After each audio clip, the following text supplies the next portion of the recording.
ሁሉም የአረብ ሀገራት ላይ የምትኖሩ የማዳም ቅመሞች ከደሞዛችሁ ውጭ መጨረሻ ላይ ስራ ለቃችሁ ስትወጡ በጣም ብዙ ማግኘት ያለባችሁ ገንዘብ አለ ስላችሁ እየቀለድኩ ለመሰላችሁ ይሄው በአረብኛ ይሄንን ቪዲዮ ተመልከቱት እስኪ። ይሄ በጥቂቱ ነው የኢንድ ኦፍ ቤኔፊቱን ሳይጨምር ይሄኛውን ተመልከቱት። ይሄኛውን የአረብኛ ቪዲዮ እስኪ እንዴ إجازة ليش أعطي العاملة إجازة؟ أولا للعاملة المنزلية يوم راحة أسبوعيا، وفي حال تشغيلها في ذلك اليوم يجب منحها يوم راحة بديل أو بدل نقدي عن أجر ذلك اليوم. ثانيا لها فترة راحة يومية لمدة 12 ساعة على أن تكون 8 ساعات منها متواصلة.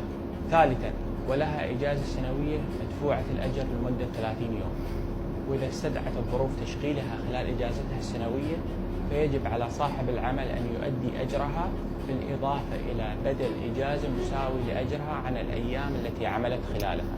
هنا ሌሎችንም ማስረጃዎች በቀጥታ ራሳቸውን የምትፈልጉ ከሆነ ማስረጃዎቹን ቴሌግራም ላይ ልክላችኋለሁ። ይሄው የቴሌግራም ዩዘሬ በስሞል ምንም አይነት ካፒታል ሳትጠቀሙ ካፒታል ሌተሮችን ሳትጠቀሙ